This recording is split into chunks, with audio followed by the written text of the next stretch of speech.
Shalom, salam damai sejahtera untuk Bapak, Ibu, Saudara, dan anak-anakku. Kiranya semua dalam keadaan baik, sehat, kuat, dan menemukan kesegaran dalam kasih Tuhan Yesus. Renungan mingguan, hari ini Jumat, 16 Oktober 2020, didasarkan dari Lukas pasal 11, ayat 37 sampai dengan 41. Sebelum kita bersama mendengarkan sabdanya, mari kita menyatukan hati di dalam doa. Bapa dalam sorga, kami mengucap syukur atas setiap anugerah dan kasih-Mu yang luar biasa.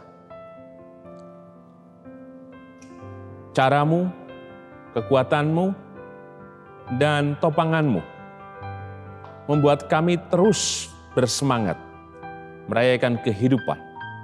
Di tengah situasi-situasi kehidupan yang kadang membuat kami sulit, terjepit, dan merasa tidak ada pilihan.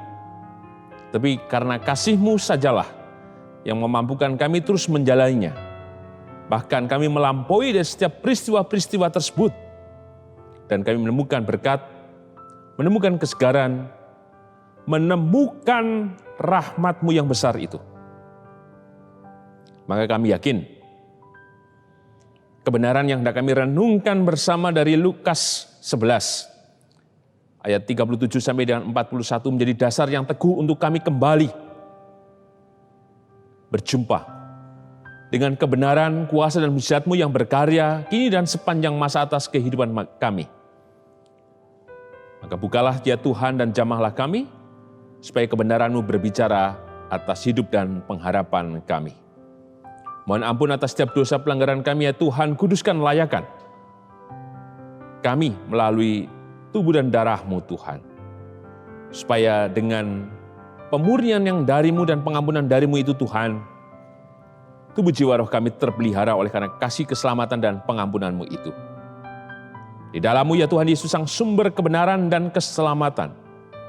Kami naikkan doa ini dengan syukur, dengan percaya dan berserah.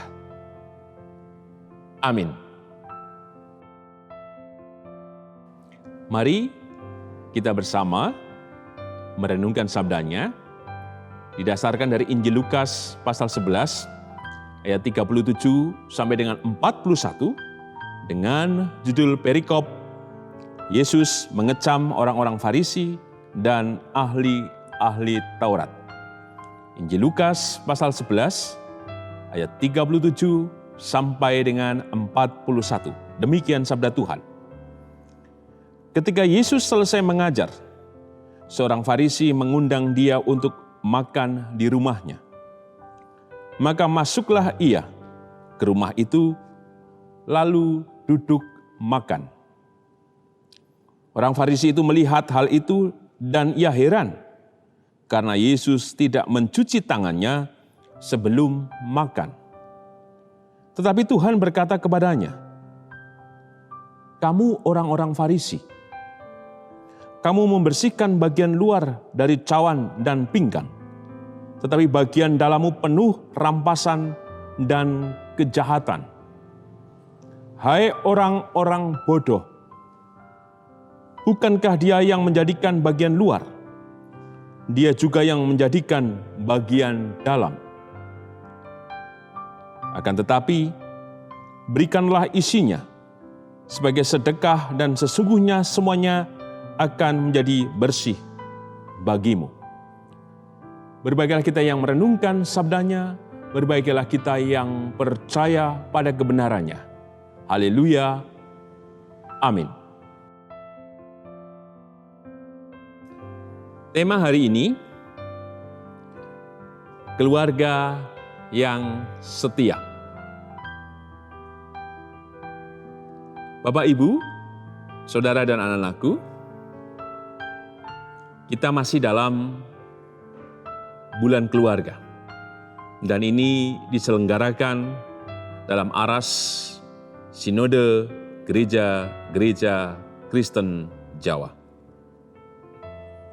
Injil Lukas pasal 11 ayat 37 sampai dengan 41 yang sudah kita renungkan bersama, menarik untuk kita perjumpakan dengan kehidupan kita sehari-hari. Terkhusus dalam konteks kehidupan bergereja di Sinode Gereja-Gereja Kristen Jawa. Dahulu, dalam masanya,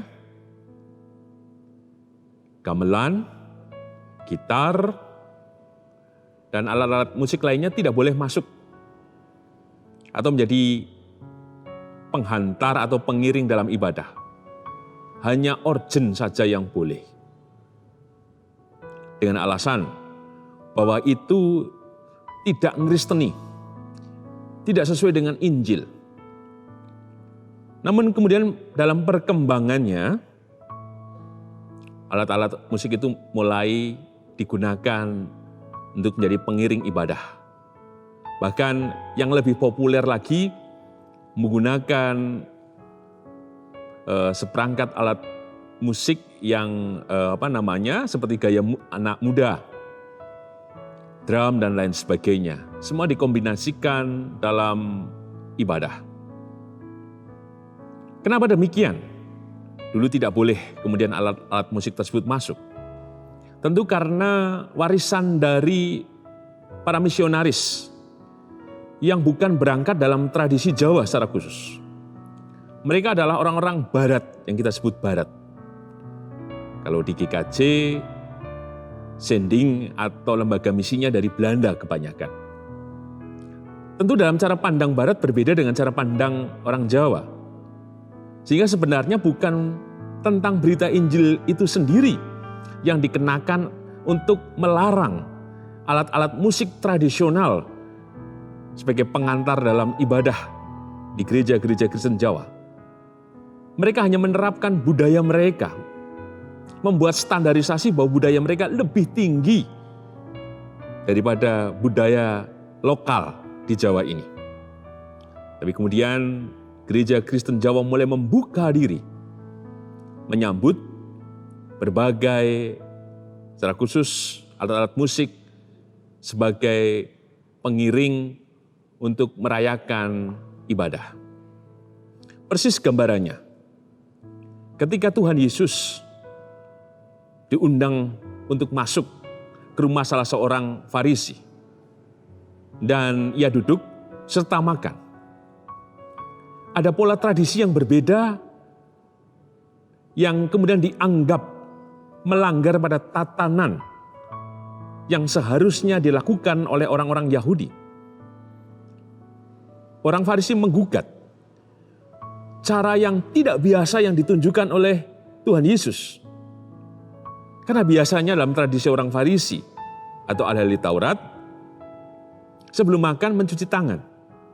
Persis dengan orang-orang Jawa, kita biasanya menyuruh anak-anak kita atau kita sendiri, habis bepergian dari manapun, kemudian mencuci tangan, mencuci kaki dan semuanya, atau sebelum makan juga mencuci tangan.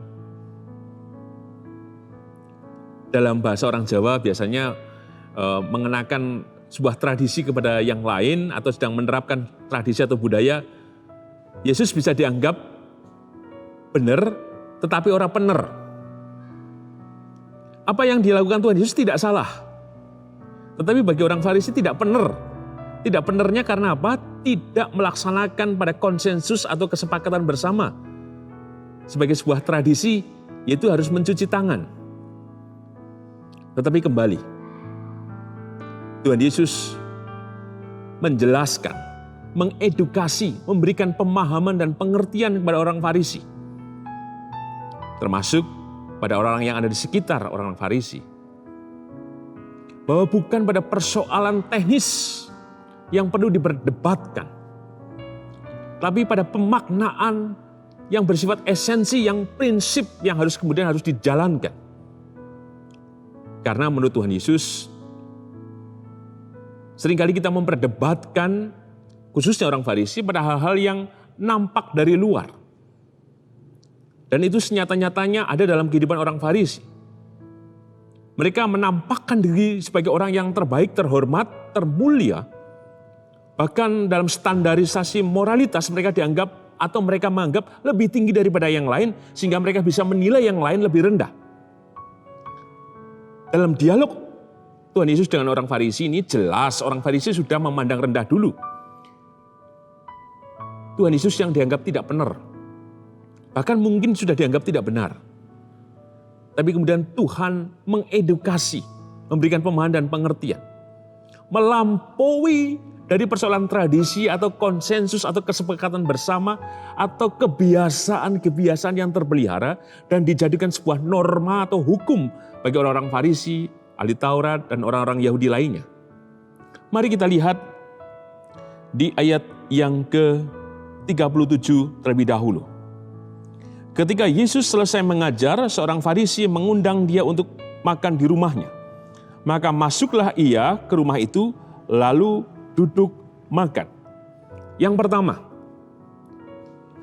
Tuhan tahu bahwa orang-orang Farisi dan ahli Taurat dan orang-orang yang membencinya selalu mengincar dirinya dengan ucapannya atau perkataannya. Bisa kita lihat di ayat yang secara khusus nanti bisa dilihat di ayat 54. Untuk itu mereka berusaha memancingnya supaya mereka dapat menangkapnya berdasarkan sesuatu yang diucapkannya. Tetapi Tuhan tetap mau datang kok. Dia tidak merasa kemudian terancam, tapi tetap sewajarnya yang menghadirkan dirinya. Tanpa prasangka, tanpa apapun, ia datang. Memasuki rumah seorang Farisi dengan tentu saja ia tidak membawa misi apapun selain memenuhi undangan itu. Maka ini pesan pertama bagi kita bersama. Kebenaran adalah prinsip bagi kita bersama. Dan kita tahu kebenaran itu. Maka kebenaran yang kita bawa kiranya tidak terganggu, tidak terjerat, atau tidak bahkan mengancam diri kita sendiri. Dalam situasi yang mengancam kita tetap biasa saja. Persis sebenarnya Yesus tahu bahwa ia akan digugat oleh orang Farisi. Tetapi ia tetap membawa kebenarannya dan biasa saja masuk dalam situasi yang bisa saja mengancamnya, tetapi ia tetap berjalan, tetap datang. Demikian juga dalam kehidupan kita. Tema keluarga yang setia. Kiranya mengantar kita bersama pada panggilan untuk mewujudkan kebenaran itu. Sekalipun dalam kondisi yang tidak mengenakan, tidak menyenangkan, bahkan mengancam diri kita, bahkan dalam situasi kita direndahkan, kiranya kita tidak terganggu dengan situasi apapun, tetap hadir, tetap biasa saja, dalam lingkungan yang bisa saja tidak baik untuk kita. Bawalah kebenaran itu. Pastilah, jika masing-masing membawa kebenaran yang dari Tuhan dalam kesetiaan, akan membuat kita semakin tumbuh dan berbuah. Situasi apapun bisa dilewati. Yang kedua, di ayat yang ke-38, orang Farisi itu melihat hal itu dan ia heran karena Yesus tidak mencuci tangannya sebelum makan. Keluarga yang setia berarti adalah panggilan kita bersama. Kita sadar seringkali kita menjadi orang Farisi. Gampang menilai dan menghakimi yang lain. Bukan menurut kebenaran yang dari Tuhan, tapi menurut perspektif cara pandang, bahkan menurut informasi-informasi yang belum tentu pasti kebenarannya. Oleh karena itu, keluarga yang setia diundang kepada siapapun kita untuk mengeluarkan hal-hal yang tidak benar. Bahkan yang disebut benar saja itu bisa jadi tidak benar. Oleh karena itu, kita dipanggil untuk bersikap kritis dengan mendasarkan kebenaran yang dari Tuhan. Karena sesungguhnya kita tahu mana yang benar, mana yang baik, mana yang salah, mana yang tidak benar. Itulah pesan yang kedua. Pesan yang ketiga bagi kita bersama. Mari kita lihat ayat 39 sampai dengan 40. Tetapi Tuhan berkata kepadanya, "Kamu orang-orang Farisi, kamu membersihkan bagian luar dari cawan dan pinggan, tetapi bagian dalammu penuh rampasan dan kejahatan. Hai orang-orang bodoh, bukankah dia yang menjadikan bagian luar, dia juga yang menjadikan bagian dalam?"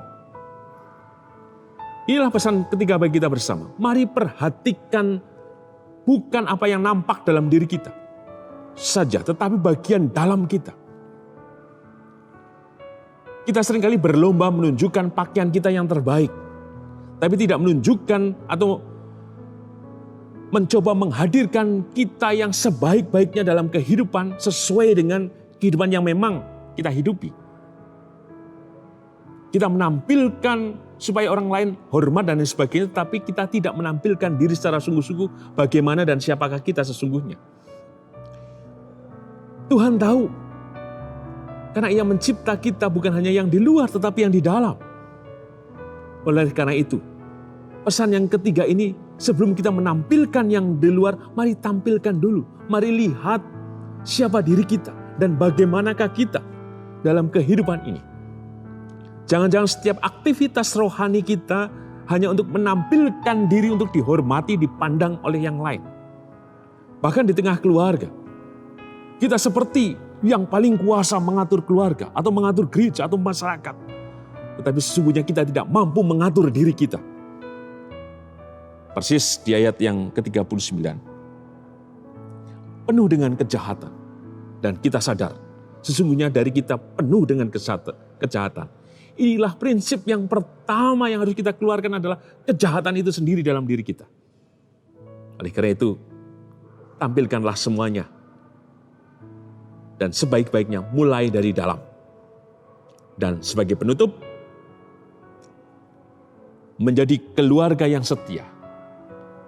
Seperti di ayat 41. Akan tetapi berikanlah isinya sebagai sedekah dan sesungguhnya semuanya akan menjadi bersih bagimu. Keluarga yang setia dimulai dari ungkapan hati, ungkapan cinta, ungkapan pengampunan, ungkapan kesungguhan untuk terus bersatu dalam kehidupan rumah tangga. Untuk tidak saling menghakimi. Tapi mempersembahkan isinya, mempersembahkan hidupnya. Demi damai sejahtera, rukun, saling menghormati dalam kehidupan rumah tangga. Dimulai dari mana? Bukan dimulai dari orang-orang terdekat kita, tapi dimulai dari diri kita. Persis juga gambaran dalam kehidupan gereja, kita adalah keluarga. Maka panggilan kita adalah panggilan pertobatan. Bukan menampilkan kita untuk bisa dihormati dan disanjung dan sebagainya, tapi berangkatlah dari diri kita. Bukan apa yang nampak dari luar, tapi biarlah yang dari dalam yang keluar yang dipersembahkan. Tapi yang dalam tadi, persis di pesan yang ketiga, harus dikeluarkan dulu kejahatan-kejahatan diri kita. Maka yakinlah, jika kita melakukannya, akan mengokohkan dan mengukuhkan kehidupan spiritual kita secara pribadi. Bahkan dalam kehidupan rumah tangga kita, kehidupan gereja, kehidupan masyarakat, kehidupan berbangsa. Dan yakinlah, keluarga yang setia adalah keluarga yang berprinsip mengikut Tuhan dalam kebenarannya. Tuhan Yesus memberkati.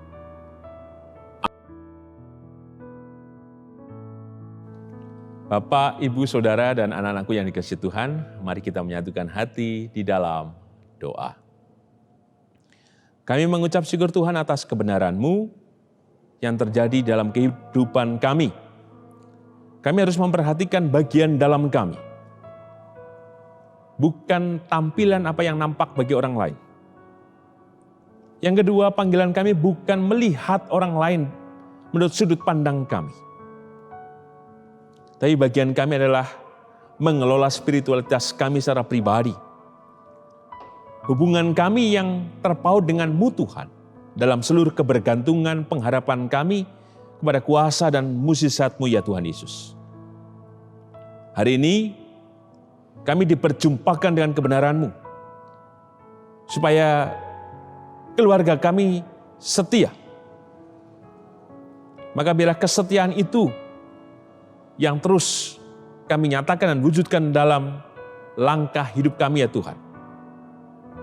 Menerapkan setiap kebenaran-Mu, bukan menurut ukuran manusia, atau menurut tradisi-tradisi yang berkembang, tetapi menurut kebenaran-Mu yang senyata-nyatanya adalah firman-Mu ya Tuhan. Dan sebenarnya kami tahu akan itu. Maka tolonglah kami Tuhan, supaya kekritisan kami bukan menurut nalar kami atau tradisi-tradisi yang belum tentu kebenarannya, tetapi nalar iman kami sesuai dengan kebenaran-Mu itu. Sehingga ketika semua terbentuk dengan baik dalam hidup kami, tentu kami yakin kebenaran-Mu adalah kebaikan, maka akan membuat kehidupan kami menjadi baik secara pribadi. Dan ketika kami persembahkan dalam kehidupan rumah tangga kami, tentu rumah tangga kami akan menjadi baik, dipulihkan dalam segala pergulatan pergumulan kami Tuhan. Termasuk dalam kehidupan bergereja, berbangsa, dan bernegara. Kami mengucap syukur ya Tuhan atas setiap kebenaran. Dan hari ini pula Tuhan kami berdoa juga secara khusus, karena kami percaya kebenaran-Mu juga berbicara atas kasih, kuasa, dan penyelamatan, maka kami berdoa untuk kehidupan Ibu Rusmiati Buyung, Ibu Sarno, Ibu Tugirah, Ibu Tiem Mangun Sentono, Bapak Siswo Prayitno, Bapak Saharun, Ibu Sri Sutini Parwoto Hati, Bapak Sadal Paulus, Bapak Christian Dauriwu, Bapak Ibu Marti Utomo, Bapak Sugiono Hadi Hartono, Ibu Sri Mulyani, Bapak Ibu Priyono, Bapak Joni Suminaryo, Ibu Ami Birowo, Bapak Yonatan Purwoko, Bapak Sudarsono, Bapak Wilson Siagian, Bapak Ngatimin, Ibu Tati Ratmiati, Bapak Ibu Budiandono, Ibu Murning Tias Gobing, Bapak Warsito Utomo, Ibu Swiati Sriwiati, Bapak Rasdiman, Bapak Setiantono, Bapak Bambang Sularso, dan beberapa jemaat yang tidak bisa kami sebutkan satu persatu. Tolonglah mereka Tuhan dengan kekuatan cinta dan pemulihan dari-Mu. Kami yakin karya, kuasa, dan mujizat-Mu berkarya atas kehidupan hamba-hamba-Mu, terutama dalam kelemahan fisik mereka. Kami percaya Tuhan, Engkau menolong kehidupan jemaat GKJ Sari Mulyo ini. Demikian juga dari setiap kehidupan dan pergumulan jemaat gereja-Mu di tempat ini, Tuhan, tolonglah mereka dalam beban hidup, dalam keputusasaan, dalam berbagai usaha yang mereka kelola, dalam setiap nafas pengharapan mereka, dalam kerinduan mereka, dalam tantangan yang sedang mereka hadapi. Tolonglah mereka Tuhan, biarlah kasih anugerah-Mu bekerja, menopang, dan memelihara kehidupan mereka Tuhan. Demikian juga atas kehidupan Gereja GKJ Sari Mulyo, tolonglah kami semuanya Tuhan, dan biarlah Engkau terus hadir sebagai kepala atas gereja-Mu di tempat ini Tuhan, sehingga damai sejahtera-Mu kami terima dan menjadi berkat yang besar atas kami. Demikian juga untuk bangsa dan negara kami, tolonglah ya Tuhan, biarlah kasih, anugerah dan berkat-Mu menyelamatkan bangsa dan negara kami, secara khusus Tuhan dalam melawan COVID-19, kami yakin memberikan kekuatan, memberikan kebijaksanaan dan hikmat atas setiap pemimpin bangsa kami, sehingga bisa memutuskan dengan tepat, secara khusus dalam menghadapi dan melawan COVID-19 ini. Dan biarlah kami mendukung dari setiap upaya-upaya pemerintah dengan baik. Inilah doa kami ya Tuhan, yang kami naikkan dengan percaya, berserah, dan bersyukur hanya di dalam nama-Mu ya Tuhan Yesus. Amin. Demikian renungan Jumat 16 Oktober 2020. Tuhan Yesus memberkati Bapak, Ibu, Saudara, dan anak-anak. Biarlah kasih setia Tuhan memelihara kehidupan semua kini dan sepanjang masa. Amin.